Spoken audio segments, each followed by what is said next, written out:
Hi everybody, welcome to our live event. My name is Brenda K.B. Anderson and I am a Crochet Colorwork fanatic, you guys. I've had some questions, a couple of questions or suggestions really, from people for learning about different styles of colorwork. And so I wanted to do a live event where I just basically talk about the different styles of colorwork in crochet and kind of like why you would use one versus another, or what they're good at, what they're the best at achieving, or if there's any drawbacks or things you should watch out for. So this is not going to be my usual kind of tutorial style live event. I will be showing you little bits of things just so that you can kind of see the difference between how the different styles of colorwork actually work. But we're not going in depth on any of these things. This is by no means a tutorial on how to mosaic color work or how to tapestry crochet. But it's more like a little dipping your toe in the water of all these techniques and kind of understanding the difference between them. And so that way, if you're wanting to work on a project, you can kind of say, oh, this might work well in this style of color work, or I want to try this. This looks really interesting to me. This is more of kind of like just a overall general, just a general overview of the different styles, okay? So first of all, I want to thank you guys for your patience. I know we've had to reschedule this live event twice because I've been sick. I'm feeling much better, and I appreciate you guys being patient about having to delay it, 2 times now. But I'm very excited to talk about this. This is something that I'm really passionate about. I love color. I love, getting imagery into my projects. I love patterns. So this is something that's very near and dear to my heart. I actually wrote a book a couple of years ago. It's called The Hooktionary. I actually have a copy of it here, The Hooktionary. And this is a stitch pattern dictionary with a bunch of different styles of tapestry crochet shown in that. So we're going to start out this by talking about the tapestry crochet aspect of colorwork, okay? There's many, many different ways of using 2 different colors in your projects. Everything from just the very basic like stripes or, patches of different colors up to something that's more intricate, like where you have an actual pattern or you're following a chart and you're using 2 colors as you work across one row. Sometimes you're only using 1 color at a time. There's lots and lots of different techniques that you can use. But I want to start out by talking about tapestry crochet. So when I first wrote this book, or started writing this book was a long time in coming, actually. It took me a very long time to finish it up and get it out there into the world. But when I had started on that, at the time, there weren't really that many people doing colorwork and crochet. It really seemed like it was really hard to find projects or patterns or books about it. This was kind of, when I had first started that book, it was sort of before this whole like Mosaic boom that happened. I like to think of it that way. There was this huge, explosion of popularity all of a sudden in crochet colorwork. And I think it's because people realized, oh, this isn't just a knitting thing. Like, you can use crochet to make all these cool things.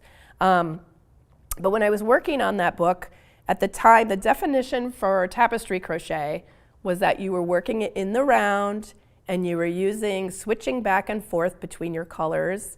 You'd be using 2 colors per round usually. You can use more per round, but it was something that was like generally understood that you were working it in the round. Now, when I look at people who are describing their crochet color work as tapestry crochet, I've seen it, people describe their projects, their designs as tapestry crochet.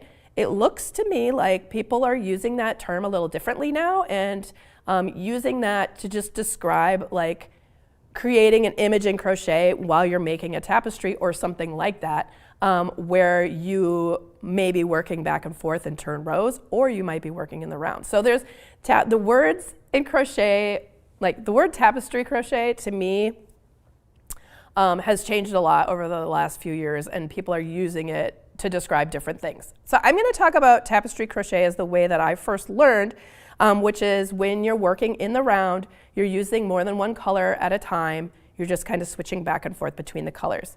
So in my book, I talk about this, that the different stitches that you use to create tapestry crochet, because you could use single crochets, you could use double crochets, you could use what I really love is extended single crochets. If you guys have watched a lot of my live events, you know that that's one of my favorite stitches of all time for lots of reasons, but it makes excellent stitch definition in tapestry crochet. So you could be using, you're going to be working in the round in tapestry crochet, and you could be using one of many, one of a large handful of different stitches to actually create your colorwork. So I want to show you what I mean by that. So here are some samples. These are all what I would consider tapestry crochet. And they're all worked as like a tube in the round. You can see this is a circular thing. And you're working it with the right side facing you all of the time. And you have 2 different colors. So I'm just going to do a few stitches so that you guys can see what is happening here. So this particular sample, this is single crochet worked in the back loop. And so I'm just working it underneath the back loop and making a single crochet while I'm crocheting over the color that I'm not using, and using, this color right here to create the stitch. And when I want to switch to the other color, I'm going to drop the color I'm using, pick up the unused color, and finish that stitch with the next color. Because every time we make a stitch, when you change from one color to the next, you're actually making the top of the next stitch before you make the next stitch. So here's the little hat that we're going to put on the next stitch. And as we create that next stitch, I'm going to be crocheting over this strand of unused yarn to encase it and making my stitch here.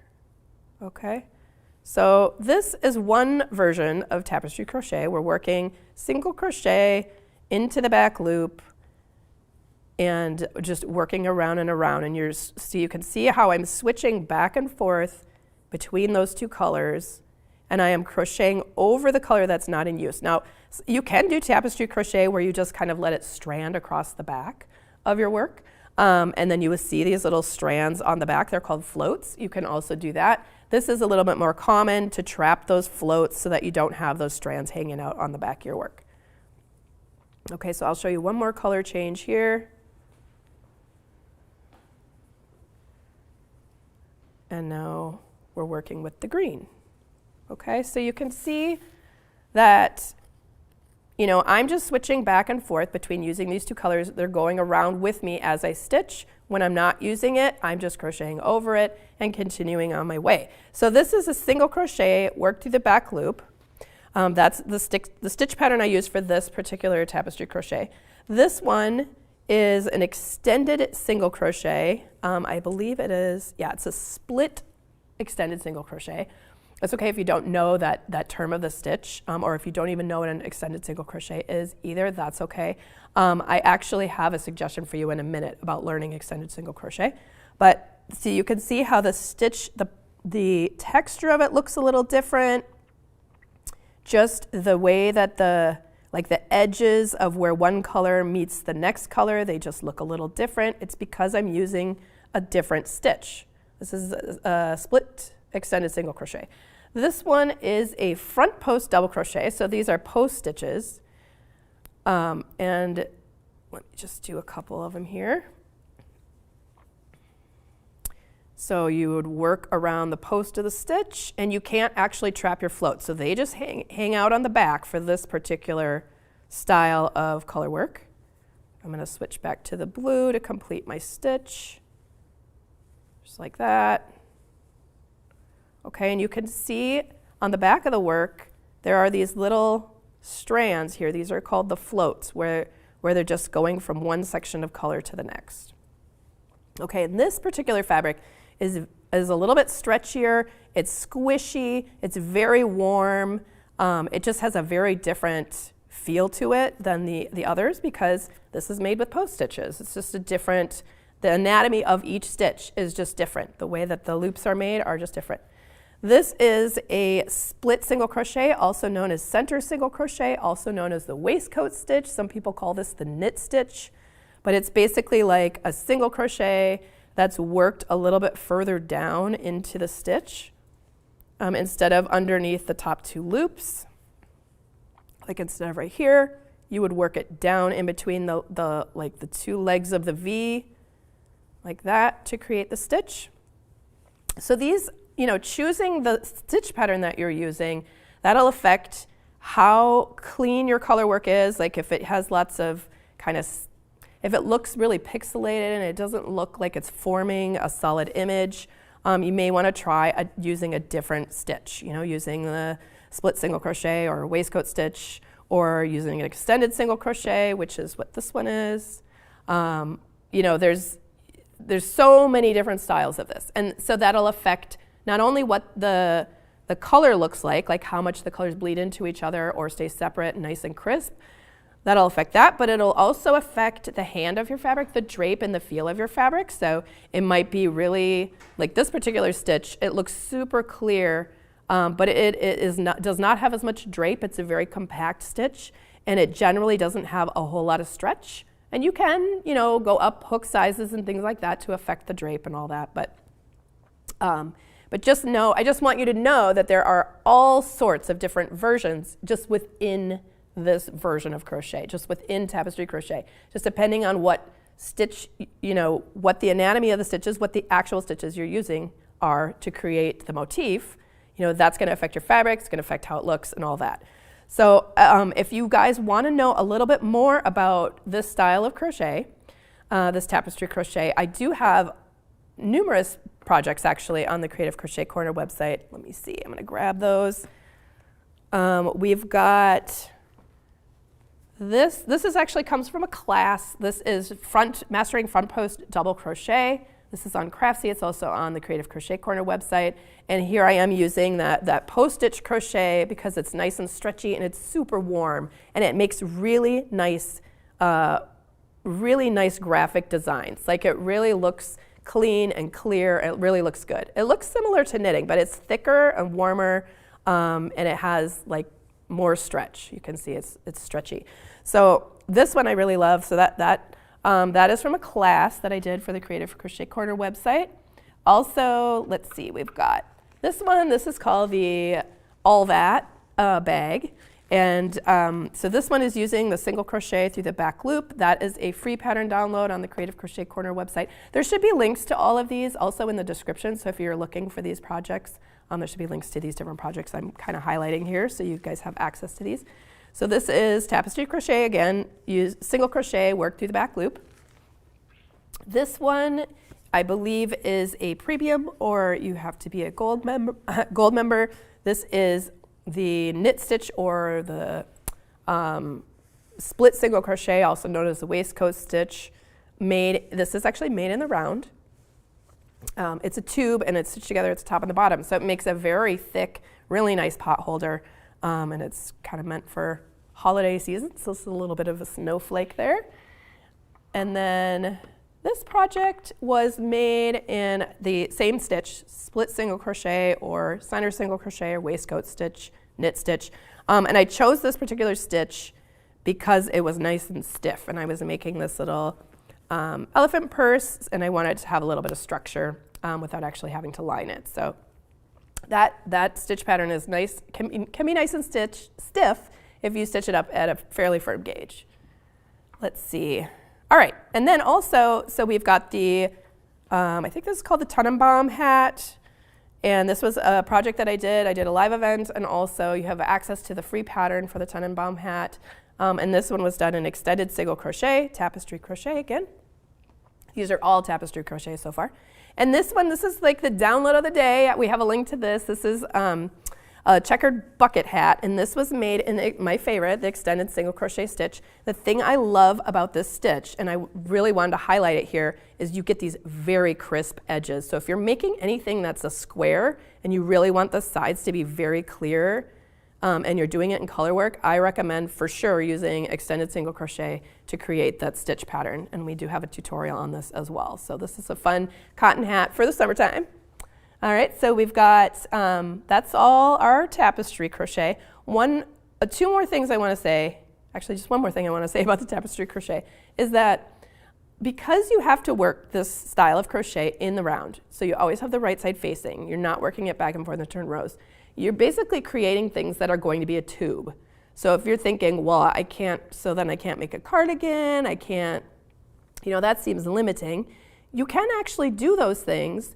You just have to create a steek, which is like a planned area of a certain type of stitching that you plan to actually cut through with your scissors. I know that sounds totally nuts, but knitters do it, and I started exploring this, a number of years ago because I had been doing some knitting projects that were steeked, and I'm like, why don't crocheters ever do this? I never see this in crochet. And so I developed a method of making planned steeks in crochet, and you could do it just as easily in crochet as in knitting. So this is a little section, this is just a little swatch. This was crocheted in a tube in Tapestry crochet, and then I made a little steek and cut it open. And I do have a whole class on this if you guys are interested in this technique and being able to cut through your Tapestry crochet and have it not fall apart on you. I have lots of different methods of keeping that, keeping anything from raveling and that, keeping it all structurally sound. I do have a class for that on the Creative Crochet Corner website. It's called Steeking, Cutting Your Crochet on Purpose, I think. I can't remember the exact title, but this is one of the projects from that class. You're creating this bag that would not be able to be made just completely in the round. We had, just because of the way the color work was done. So if you guys are interested in that. Okay, so that concludes our tapestry crochet. So the next thing I'm going to talk about, Molly says she loves the tree hat and they've made it multiple times. Oh, thanks, Molly. And hi from Molly. Oh, and Jennifer is saying hello from the UK. Hi, you guys. Oh, I missed some hellos. Okay. All right. Thanks, you guys, for chiming in. Okay, so the next thing I want to talk about looks a lot like tapestry crochet, but it's actually mosaic crochet. So this took me a little while to get into because tapestry crochet seemed very simple for me to create my own designs because really all you need is a grid and you just fill in colors wherever you want them, and you're not really constrained by having it in a certain order or having to have certain amounts of stitches and different colors in certain spaces or anything like that. You can really just draw out whatever you want and then you can stitch it up into tapestry crochet. You're not bound by other, having to have, every other row, you have to have another color that connects to the, there's really no rules about where your colors go. So if you are looking to create your own charts, you want to do your own drawings, tapestry crochet, I feel like, is the simplest kind of color work as far as designing the actual motifs and making that into your fabric. It's just very straightforward. So mosaic crochet, this is called the Rose Butte cowl. And I did a live event on this a few weeks ago where I'm basically showing you from start to finish how to make this mosaic cowl. Mosaic is such a fun technique, you guys. And if you're not so much focused on getting a drawing that you have into your fabric, if you just want to make beautifully patterned things, geometric designs, and that sort of thing, this is a great place to start because you're only using one color at a time as you're making your rounds, and it just keeps your yarn from getting tangled. It's just a little more chill foray into the world of color work, I think. It's very simple. So there's two different kinds of tapestry crochet. We have overlay crochet, which is what this is, and then we have inset crochet, which is, here's an example of inset crochet right here. And you can see I use the same stitch pattern just so I could show you this. And this is actually the same weight of yarn, the same type of yarn here. You can see this is a little bit more elongated compared to these. This fabric is also a little flatter. It's not quite as bumpy as raised. And then if you look at the back, we've got these little kind of wiggly stripes, and this one has these little wiggly stripes that are a little bit narrower. They're kind of similar. So how to know which one to use. So the inset version, this is great if you want to make something that's not in the round. So if you want to make blankets, scarves, other flat pieces that are worked back and forth and turn rows, then you would probably be best at using this. This overlay is great for anything that's a tube. So like a hat, a cowl, mittens, a yoke and a sweater, anything that can be a tube shape because you're working this in the round with the right side always facing. That is great. Also, if you really like this technique and you want to make something flat, you can of course do that. So what that means, what that would mean is, because you are always going to be facing the same side of your crochet, you can crochet across it and then you can fasten off. And then you start at the beginning again and crochet across it and fasten off. So you're going to have all these little yarn ends, which can be incorporated into fringe, or you can crochet these little pockets to hide your fringe in, or you could weave in all your ends, which takes a bazillion years. You could do that. So there's lots of options. So, if you really love this style, you like how it looks, you want to do it this version, but you want to make flat things, you can still do it. It's just, you're going to have to deal with your ends in some way. So you got to deal with all those beginning ends and ending ends, okay? So, for me, when I'm thinking, I think I want to do this mosaic style crochet, I usually just decide, okay, I'll do overlay if it's in the round, and I'll do inset if I want to make a flat thing. That just makes it easier for me.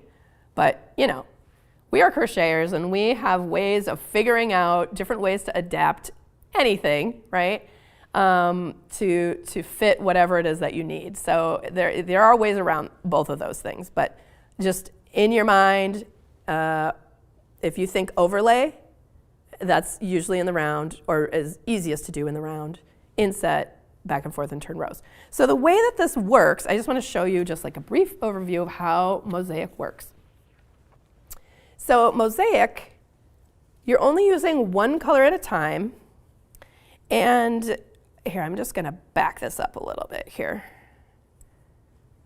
You're only using one color at a time. And you can just leave the other one hanging. And you can see right here, this is where I've stranded them up my work. There's a little bit of a line here on the wrong side of my work. That's where I'm carrying the yarn up. The one that's not in use, you just let it dangle there until you need it. So when you're doing overlay, you're just crocheting all the time. You're just working into the back loops for the most part. Okay, so I'm doing a single crochets into the back loops like this. And then if I want to, say this brown color is, I don't want that to be brown, I want it to be gray, then I would do a double crochet down here into that unused front loop, like this. And what that does is it covers up the brown that was previously showing, but now it's behind there. So when you're doing Mosaic, you're just kind of working along the top edge unless you want to cover up the color that was in the round below. And every time you go around and around, then you switch to another color. So actually right here, I think. Let's see, brown, white, yeah. Okay. So I just finished my, the brown stitch. I think I was on the wrong part of my chart there. So brown, and then we switched to white. Well, how can you make a white stitch if you're just working with the brown? That doesn't make any sense. Well, that's okay. You just ignore it, and every time you are making a stitch that's represented by just a box without an X in it, you're just making a single crochet through the back loop. When you get to an X in a box, then you're making a stitch down below. So you're making a double crochet down below. Let's see. 1, 2. Okay, hold on a second. No, I am not sure.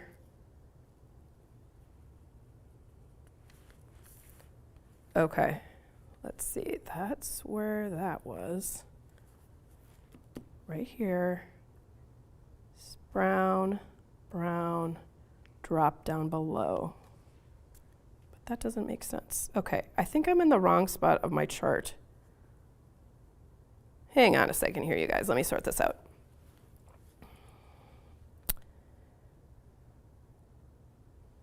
Okay. Oh, no, that's right. I was just really resistant to follow my chart, but that's actually right. Okay. So then you're going to go down and make a stitch into the unused loop. And every time you do that, you're actually stitching into that same color. Like anytime you're stitching into an unused loop from below, if you're using brown, you're stitching into an unused loop that's in brown, if that makes sense. So basically, every time you want to cover up the color behind, you're dropping a stitch down, okay? So that's basically how this works. You just work your way around, anytime you're working, regardless of what color the stitch is in the chart, you're just working single crochets all the way across into the back loop. But when you get to an X, that's when you drop one of those double crochets down to 2 rounds below. And if this, like I said, if this doesn't completely make sense, that's okay. I just wanted to show you how this works so you can kind of look at it and be like, that looks like a thing I would like to do, or that maybe I'll try a different color work, you know? Just so you have the very, very basics of kind of how these patterns are formed, okay? So that's how the overlay mosaic works, okay? And then here we go. The inset crochet, every row in here in the chart represents 2 rows in your project. So you're working across and then you're working back. So now we have, and this is similar to what we were doing, you know, just previously, because you're still going to be making stitches that drop down and cover up what's going on behind. You're just making them slightly differently. So we have just finished working in that lighter color, and you can see when we work across, we're dropping our stitches down below into that same color. Anywhere where, like for example, right here, I made chains and skipped a stitch, that's because I'm preparing that for the next row. I'm going to be working a double crochet right here in that darker brown, and that's going to block out and cover up these chains here, okay?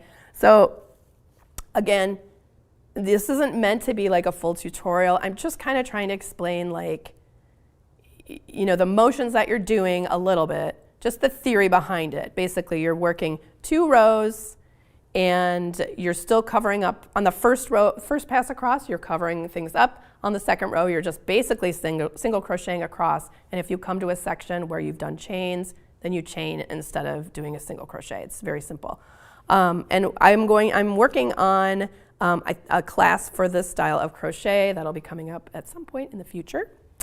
And we'll be going a little bit more in depth into that. But this, if you just, you know, if you're wondering the difference between, you know, the 2 different mosaic styles, the interlay or the overlay crochet, that is usually done in the round. This style is usually done back and forth in turn rows, like for blankets and scarves and things like that.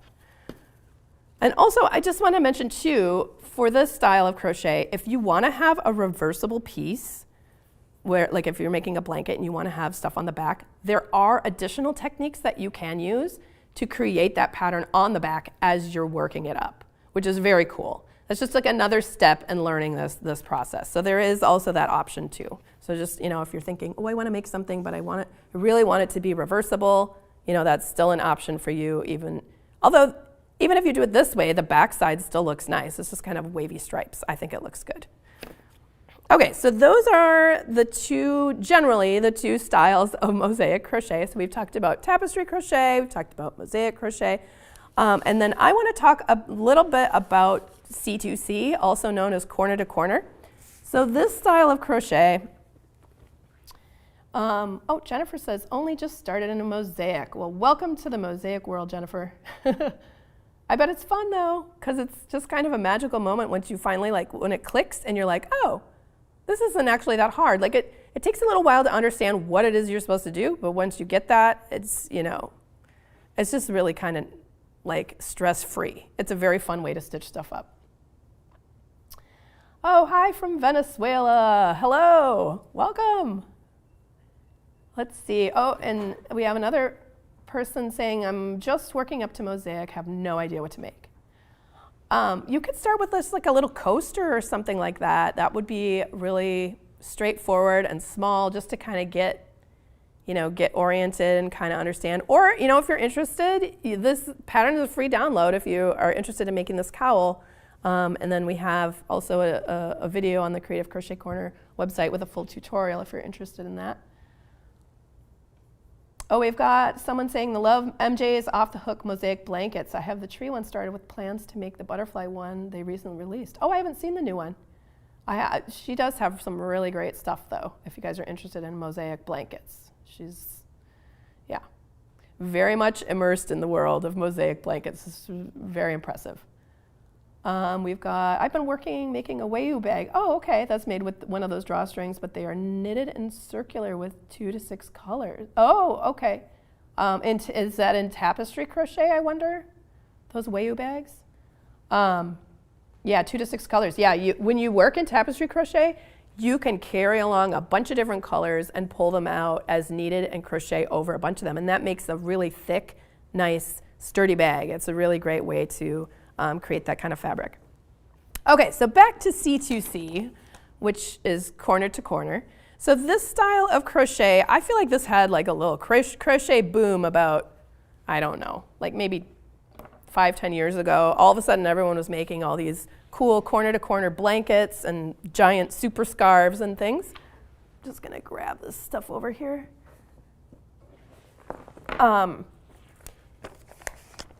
Here we go. And sort of I think the fun of it was that you're making these sort of giant pixelated things and you're working in double crochet. The fabric is still very stretchy, has a ton of drape. It really just feels like a regular double crochet fabric. But when you're working it up, you know, it's a very different technique. It's like normally you would look at this and think, okay, you go back and forth and turn rows and make little blocks of color. But you're actually working it corner to corner, which is where it gets its name. You're making something on the diagonal. Now here's a little piece that's in progress that I have here. So you can see, and there are also sometimes lots of little ends to weave in. I left those there on purpose just so that I could show you guys. That's one of the, this is just my opinion. In my opinion, there's a lot of ends to weave in on this particular kind of crochet. And there are things you can do to kind of hide your ends as you go somewhat. And also to carry one color to the next, you can do that. You know, sometimes you can and sometimes you can't. This particular style of color work, I feel like it takes a lot more practice to feel like it's easy, because unless you do something very, very simple. But if you're working on a larger piece, you know, it takes a little practice before you realize, oh, I can carry this yarn through this section and it's not going to show, but I can't carry it in this section because it will show. There's a lot more of those sort of like little nuances. But basically, to work this up, I'm actually going to pull out this little piece that's in progress. Let's see.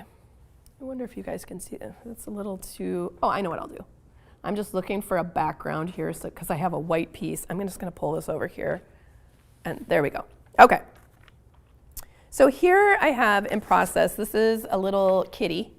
So this is my little kitty chart that I made here, this little guy.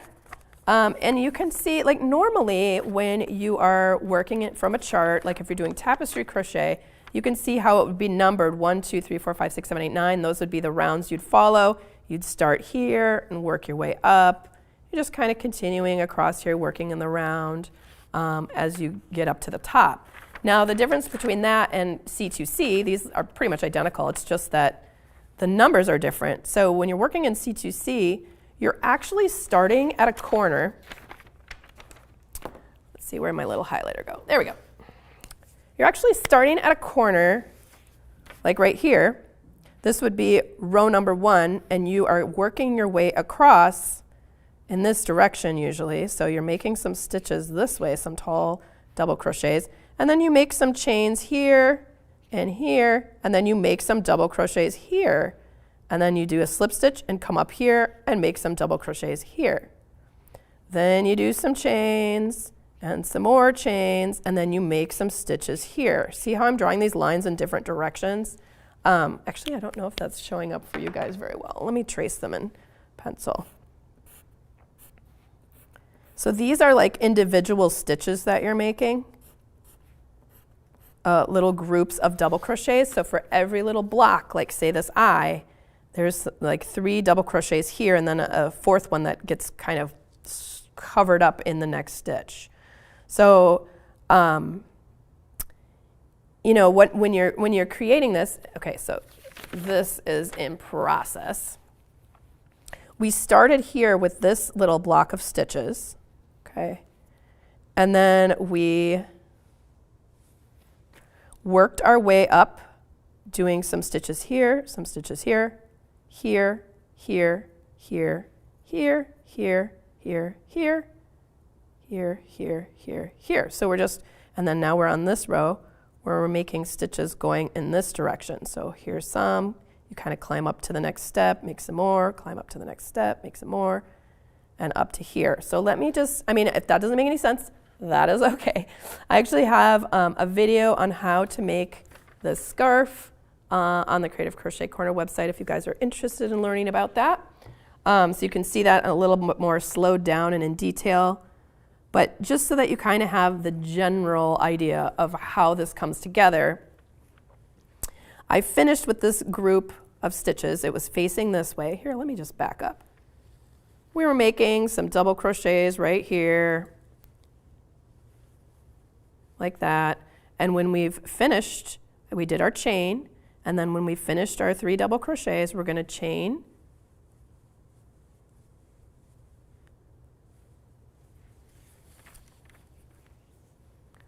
And then we turn our work this way, and then we can start working our double crochets for that next row.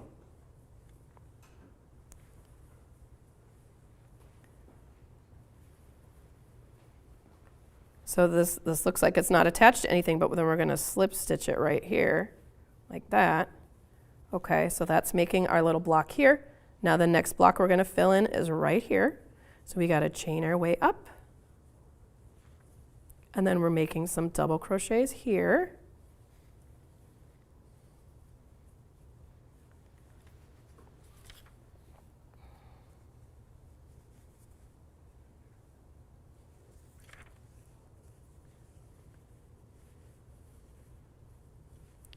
And then we have to attach it to this little block here, but actually I should be looking at what color that was supposed to be. Oh, I was already supposed to change to black at this point, so I'm going to back that up. I'm going to back that up and slip stitch it here and change to the black, which is already hanging out here. So we've got black nearby. So I'm going to pull that through and change to the black.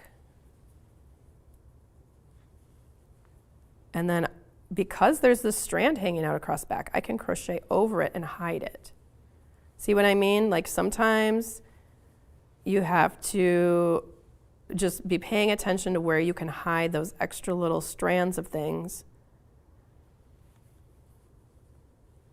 And let me show you here. Here's what we're working on right here instead of looking at, yeah, okay. This is the right one. Okay. So right now, we're right here. I just made that, this square is really this square. So this square is here. So the next square is black, black, black, and then we change to white. So here we're making a black square.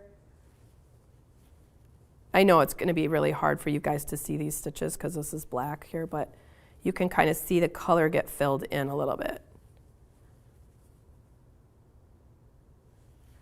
We're going to slip stitch, chain up, 1, 2, 3, and then we're going to fill in this little square.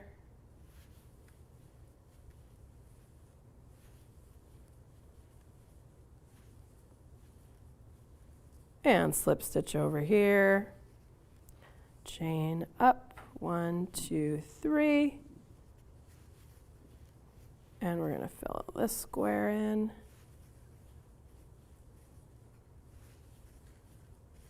And I believe this is where we change to the white. Let's see. Let's just take a look.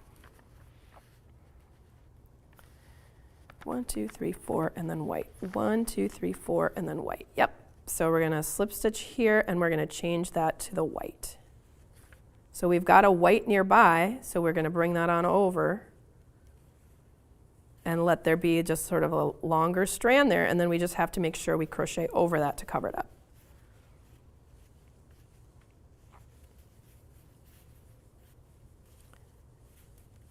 So I'm crocheting over that strand on the back so that we don't see that. Okay, so you can see this is an unusual way of working our stitches. We're adding these like, you know, 1 pixel basically, if you look at it and think about it like a pixel, is a group of 3 chains and then 3 double crochets. Okay, so every time you have a little dot here, it's quite a few stitches count for that 1 dot. So because of that, it is difficult to use C2C for really like detailed pictures, or you know, you have to keep them kind of simple, larger graphic kind of things that look good, a little bit pixelated, or you know, you can make things very large scale and get more detail into it. You know, if you're making a giant blanket, you have a lot more pixels, so to speak, to play around with when you want to get your design on there. If you're making something smaller like a hat, you'd really have to use some very fine yarn in order to get a lot of detail in there. So that is kind of one of the drawbacks, in my opinion. This is my opinion. One of the drawbacks of C2C is that you're dealing with very large blocks of color. Now, that may not be not a problem. It is fun to do, and it is fun to see. You know, it's fun to work in that diagonal. It's a very, that's a pretty unusual way of creating your pieces. You know, normally we just work back and forth into rows or work on the round. So it is fun to go back and forth and create these like step-by-step kind of thing. And, you know, to see this like a fairly large scale design develop, especially on a blanket or a super scarf or something that's like a larger scale project. Those are really fun to do. So I don't want to discourage anybody from trying this out. It is a fun way to work with color. But also I do want to, you know, just remind you that there are there's potential for there being lots of little extra balls of yarn hanging from the back of your work, because as you are working, there may be sections where, you know, you might be working white here and you might not be able to carry it all the way through to over here because it would show between your stitches. So you'd have a separate ball of color for a separate section of yarn, you know, a separate ball of color for a separate colored section, if that makes sense. You know, you might have a white ball here, a ball of black here, and then another ball of white down here. So then you know, if you're doing something larger or has repetitions in it, you might have lots of balls of yarn hanging on the back of your work. I do have some tips in my video where I talk about this and how to use like a little Ziploc bag with a clothespin taped onto it to pin it to the back of your work to kind of like help organize that, because sometimes those little balls of yarn hanging on the back of your work can get really tangly and it can be kind of frustrating. I think that is one of the things that people get frustrated about this style of project the most. But you know yourself. If you're kind of okay detangling a little bit of yarn, or maybe you just want to do a smaller project like something like this, you know, try it out and see how it feels. It is really fun to do. So I don't want to discourage anyone from doing it. Okay, so that's my little explanation of what C2C is. So that's a form of color work. The next thing I want to talk about, actually, let's just jump in. I meant to mention this at the beginning, you know, when I was talking about how color work can be anything, really. You can do stripes. It can also be, color work can also just be made by the stitch pattern you're using. So, you know, for example, like the sweater I'm wearing or this bag, this is just a granny square, and it's like a super simple, beginner-friendly kind of project, but it's a great way to learn how to use color. And the types of stitches where you have stitches that kind of go down into another group of stitches, so they kind of intersect or bleed into each other a little bit like this. To me, that just like really allows for like tying in more colors together, that especially colors that maybe you didn't originally think would necessarily go together, but it's a really fun way to play with color when they intersect like that. You know, it's just a very different look from stripes where you're kind of keeping those two sections of color completely separate. So there are other stitch patterns that are similar to this. I just wanted to point this out. So, you know, normally when I think of color work, this doesn't come to mind right away, but I wanted to mention this at this live event, because if you are someone who really wants to play with color, try different things, but you're looking for something that's a little bit more straightforward, like it doesn't feel like you have to learn a whole new technique just to play with color, I just wanted to point this out. So So it's just a little granny square project here. Another thing that looks similar to granny squares, this is like a linen stitch square, and this is a live event, and it has a free download. These are called, let me think, homestead mitts, I think.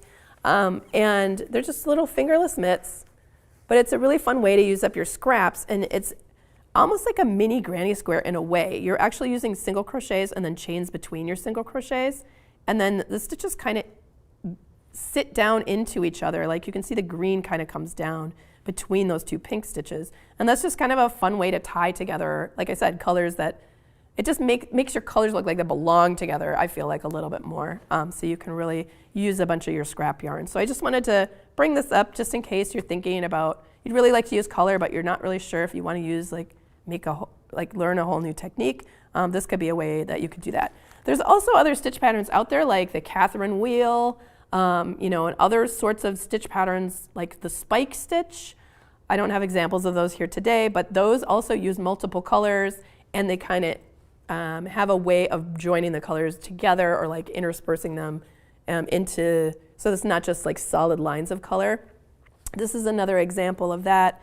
This is just a variation on the moss stitch, and these mittens are, if you are a premium member of the Creative Crochet Corner website, you would have access to this. This is like, I called them the snowdrift mittens, but this is a stitch pattern that's a variation on the moss stitch, and you're only using one color at a time. It's not mosaic crochet, although it looks like it. It's not tapestry crochet. You're just going around with one color and then going around with the second color and switching back and forth. Basically, you're making stripes, but because of the anatomy of each stitch you're using, because you're alternating between half double crochets and slip stitches, it makes those colors kind of interplay and come together, so that it looks like something really complicated, but it's secretly not. Which those are projects I always love. Okay, speaking of complicated, let's see. Oh, I just want to check in. Cheeky Sprite says, I have started a blanket, but tutorial cuts off a row, and I'm not happy with cutting it. Oh, cuts end of row. Oh, okay. I'm not happy with cutting it. Mosaic crochet, that is. It's a pattern I bought from Tina. Oh, okay. If I'm thinking of the same Tina, she does a lot of her stuff with the overlay crochet. That's this style. And then you have those yarn ends at the end. That's what I was talking about. Like when you're making a blanket, you can make a blanket in this style. Even though it's really well suited to working in the round, you can absolutely work it and turn rows, but then you do have those yarn ends at the beginning and the end. But you could maybe incorporate that into fringe, or you can also make a little pocket. I'm sure she has tutorials on how to finish that type of thing. Let's see. Oh, Yarny Social, thank you. I'm glad you're here. Oh, is there a pattern for the pillow behind you? I'm going to talk about that pillow in just a minute. Thank you for reminding me that it was there, because I honestly forgot that it was there, and I probably would have forgotten to talk about it. Okay, but that's coming in a minute. Okay, so the next thing I wanted to talk about was, well, I guess I could talk about this because it's right here in front of my face. So speaking of other, let me wait. I got to conclude my talking about stitch patterns as being color work, right? So there are other kinds of stitch patterns like this one. This is going to be an upcoming tutorial I'm working on. I'm just finishing up the pattern on this one. So it's just a little bag, and it's got that retro flower. It's some people call it a granny square, but it's like a motif.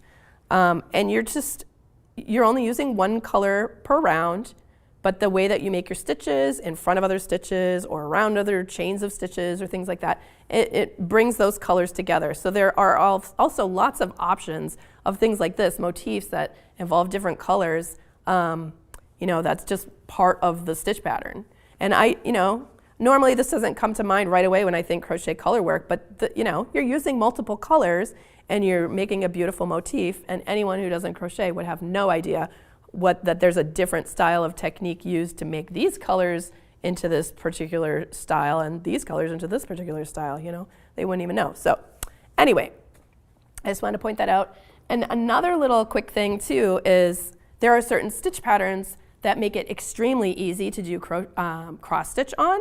So I've done a couple of these live events where, so this one it's It's called hot dish because I live in Minnesota, and certain casseroles we refer to as hot dishes. This is like a regional, silly, Minnesota thing. But this particular stitch pattern, this is called the thermal stitch. And I do have, let's see, I don't think it's quite out yet, but I did make a video on how to create how to work the thermal stitch, just a plain thermal stitch, which makes a very thick, sturdy fabric, which is great for pot holders, trivets. This is for my hot dish casserole pan.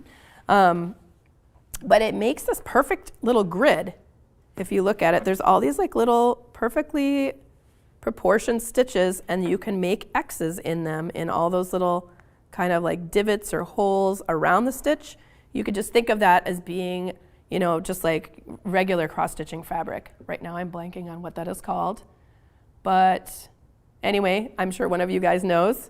But you can just do cross-stitching just like you would on regular cross-stitch fabric, on this particular fabric. Also, another fabric that does that very, very well is this Tunisian simple stitch. So this was a live event that I did, I don't know, a couple Mother's Days ago. This is just a cute little drawstring bag, and it's made in Tunisian simple stitch. And if you've never done Tunisian before, this is a really great beginner project because you don't need to get a special Tunisian hook. You can use a regular crochet hook and a rubber band to create the fabric for this. And I show you how in my video. But once you create that fabric, it just makes a really amazing backdrop for creating cross stitch on. So that's what this is. All this little colorwork bits here, the leaves and the flowers, that was all just done with cross stitch. So this, this would be something you could think about if you really want to make something and you just want to have like one little section of color and you're thinking, how can I add that? Maybe you make this in a Tunisian simple stitch or a thermal stitch, just depending on what it is that you're trying to make. And then you could just do a little cross stitching. I've also seen people do this on just regular single crochet, worked back and forth and turned rows. I haven't tried that. It looks like, you could definitely do it. Lots of people do it. I just feel like it's not quite as easy when you look at that fabric to know where your X's go. So that's why I'm highlighting these two stitch patterns for that. But if you are more comfortable just doing single crochet, worked back and forth and turned rows, you can experiment with that as well for making your little X's. Okay, so couple more little techniques here. So this is from a live event that I did. This is the Waves of Grain washcloth, dishcloth, can't quite remember what I named it. But this was inspired by our longtime viewer, Cindy, who is oftentimes in the comments. She was asking for me to do something that was like swing knitting. And for those of you who are not knitters or not familiar with swing knitting, that is something where you are basically using this mathematical sequence to build up sections in short rows and then fill in another little section next to it in short rows. So you have like these little leaf-shaped or triangular-shaped, usually kind of organic-looking sections of different colors work together. So I experimented with that, and then I came up with this technique for crochet where you're basically just working back and forth, and then there are some sections where you work a short row, which just means maybe you work to here, turn around, and come back. And then you might work all the way down here. You basically fill in certain areas, and then when you come in with the purple, you'd work across here. Maybe you'd work some little short rows like this, and then work your way back this way, and come back. And then in gray, you'd go all the way across, back and forth, and maybe there's some short rows right here. Basically, you're using lengths of stitching that don't go all the way across to fill in certain sections so you can kind of like prepare for having another section that you work, in some short rows and add to it. So this is something that I have seen a couple of places, like a sweater and some blankets, maybe shawls, other people are doing in crochet. I have not looked at their patterns, so I don't know if they're made like mine or not, but it's probably something similar. It looks like they're using short rows to create these little leafy, like little sections of leafy color. So that's another option as well. You're only using one color at a time. It does require probably, it's a lot trickier to come up with your own pattern for something like this. It's a lot easier to follow something that somebody else has already done. But if you're a mathematically inclined person, I do have a chart in this, and I do talk about how the chart works, so that if you're interested in learning how to do this or just making these, you can check out that live event or also the pattern download for those.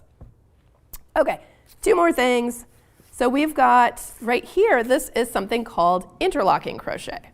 So interlocking, also intermesh, also double fillet crochet. So as crocheters, for some reason, we really like to have a lot of different names for the same thing, and it can be a little confusing sometimes. But what this looks a lot like Mosaic, right? Like at first when I started seeing this, I thought, oh, is that just like a different word for Mosaic? Because it really looks like Mosaic, but it's not that. This is basically like creating two meshes, one in each color, and sort of weaving them in and out of each other as you are creating both meshes at the same time. It sounds really crazy. It's not, once you understand how it works, it's not actually hard to do, but it is, again, this is another technique that I feel like is very hard to design your own motif. Like it's easier to follow a pattern that somebody already has.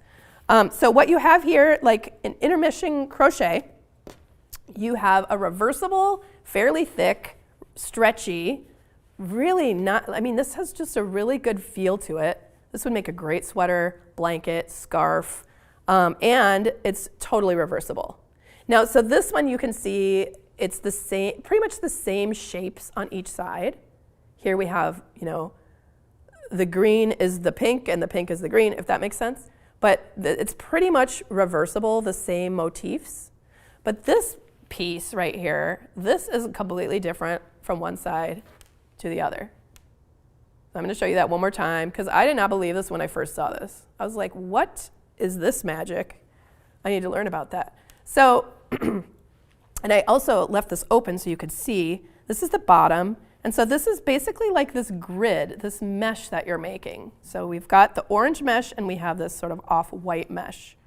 And what you're doing is you're just working back and forth and you're making double crochets and chains. That's really all you're doing, but you have to know where to work in front of the other mesh and where to work behind it. So let me just show you how this works a little bit. Again, this is not like a real tutorial where you're actually going to walk away thinking like, oh, I totally get it. But this will give you like the overview and then you can kind of learn more about this. I am working on a project for the Creative Crochet Corner website, a scarf in this. So that you'll see that eventually. Okay, so let's see. We're going to start with this salmon-y color. And I have chain 4 to begin. Not that you need to remember that, but that's what this is. I've got like a little chain going, and that's going to stand as a double crochet and a chain 1. Then we're only working into the salmon color. We're not going to work into any of this light sort of whitish tan color on this row. Okay, and I'm going to make a double crochet into the top of a double crochet. So here's a double crochet right here. I'm going to work into the top of that, but I'm working behind this lighter colored mesh for that first stitch. Okay, so there's my double crochet. Now I'm going to work in front of that mesh. So I'm going to do a double crochet in the next, this is a double crochet right here in that salmon mesh, okay? But we're going to do it in front of this other color. So what that means is I have to insert my hook through here and kind of pull it through and make my double crochet. Oops, I forgot to do a chain 1 there. Every time you make a double crochet, you got to do a chain 1. Okay, so here's my next double crochet, chain 1, and now I'm going to do one behind. Here's my next double crochet in the salmon, but I'm working it behind that mesh. And now I'm going to work in front, which is right here. Oops, I again forgot my chain, you guys. Okay, working in the front. Chain, working behind. Chain, working in front. Chain, working behind.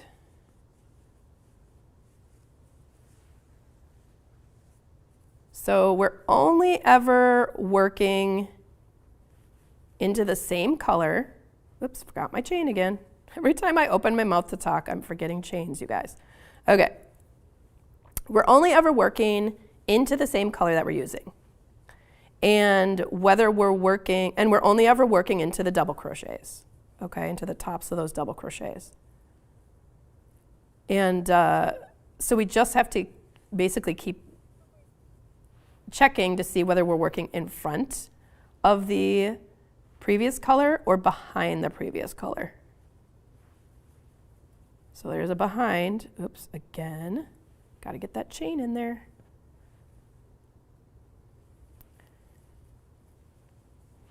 Chain one, working in front. Oops. Chain one, working behind. Chain one, working in front. All right. So I'm going to get to my next color in just a second here so you guys can see how this really works. Chain one, working behind. Chain one, and then we're going to work in front. And this counted on our last round of the salmon. This counted as a double crochet and a chain one. Okay, so there we go.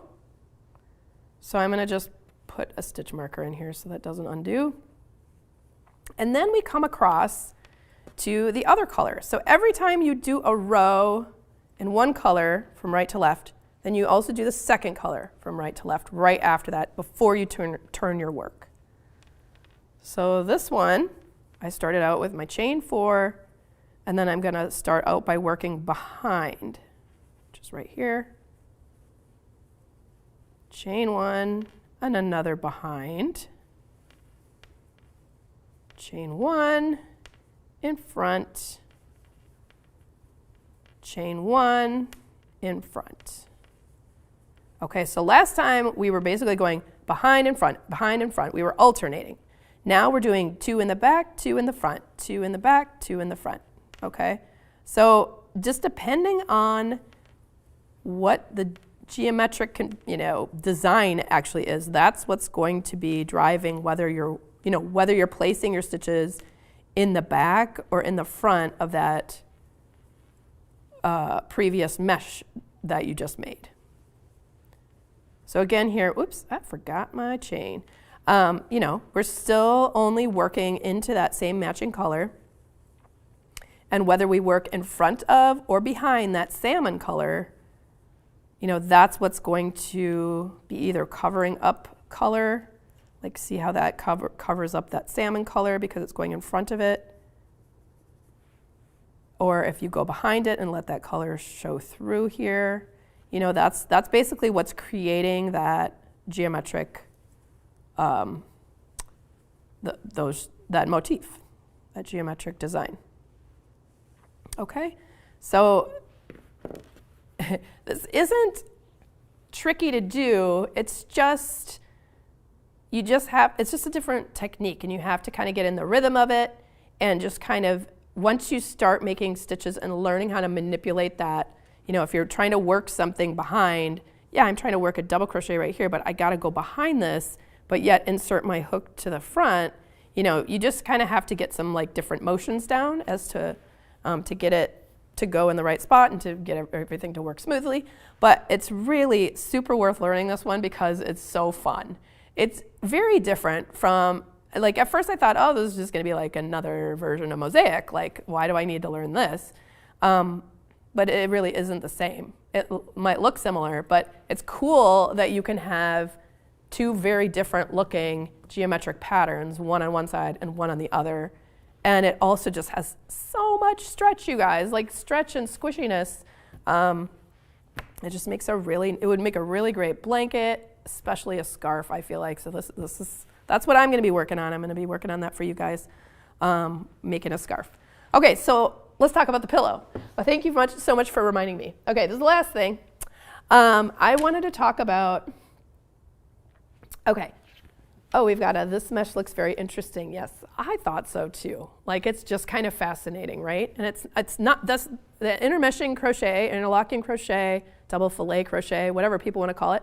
It just doesn't seem like there's that many people doing it. And I think part of it is it's a little trickier to figure out the pattern, but also it's a little harder, like it's harder to design in that pattern and to know what the geometric shapes are going to look like.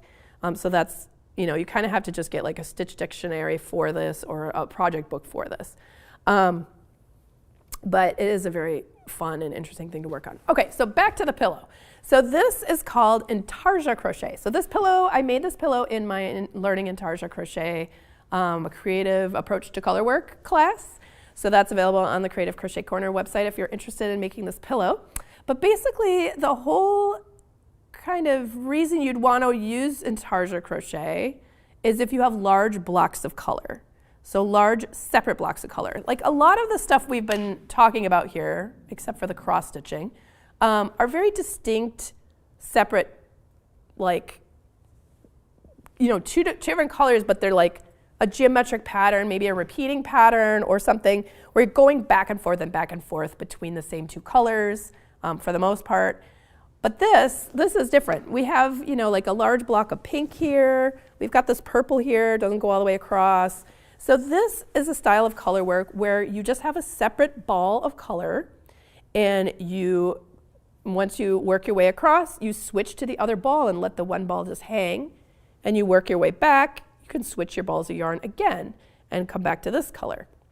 So what that means is you have to have a separate ball of color for it's kind of like C2C actually, where there's different groups of color. If something's interrupting it and you can't carry the color through, which, you can do that. That's like not really, I don't know what the word is, but like, it's not really like just Intarsia if you're carrying a color along. Intarsia, you don't carry the color. However, having said that, I do carry the colors sometimes in short little spots when I'm working on a generally Intarsia project. So I feel like this is where all the things that you learn about color work kind of come together, and you can use whatever tool it is that you know how to do and how to manipulate color, whether you're carrying it with you and doing a tapestry crochet kind of thing for just a minute in here, or you're just strictly dropping the color, changing to another color, and working in Intarsia. You can use multiple things on the same project that you're working on. So this is it's great to know multiple different ways of doing things. So I want to show you basically how this works in action. This is my last thing to show you guys today. So if you have any other questions, pop them in there so I can see, or any suggestions or suggestions for future classes or tutorials. All right, so here I am making a star. Let's see, did I bring my chart? I did. Here's my chart. I know it's purple, but I know you guys have imaginations. We're just making it in blue. So each square here represents a stitch, and I'm working from my chart, and I'm most of the way through here. I'm right here on row number 15. So I'm working this amount, let's see, 1, 2, 3, 4, 5, 6, 7, 8. 8 single crochets. I already did 2, 3, 4, 5, 6, 7, and then here is where I want to switch color, so I'm going to drop that color, pick up the new color, yarn over with the new color to change color for the next stitch, and do 3 stitches in this color. 1, 2, 3. And in Intarsia, you don't carry that color along, you don't crochet over it, you just leave it over here. And that might seem weird for this short of a space. You could certainly carry it across if you really wanted to. But like Intarsia purists would probably be like, that's not Intarsia. But you know what? We're all in charge of our own crochet, right? It doesn't matter what other people think. But the reason we don't carry it through is because there are sections like this where you've got a lighter color and then blue and then a lighter color. If you carried it all the way across there, it probably would show, and it also would affect the stretch of the fabric a little bit. So generally, you just have a separate ball of yarn. Here, let me show you the back of this. You have a separate ball of yarn for each section of color. So here on the back, we've got this lighter color, that's this section. We have the blue, that's this section that I'm working on here, and then we have another ball over here of this lighter color. That's for that section, okay? So we worked our way across. Oh, and I should have changed. Who noticed that I didn't change the top of my stitch to this color when I finished it? I should have. Okay, and now we're ready to continue in that lighter color.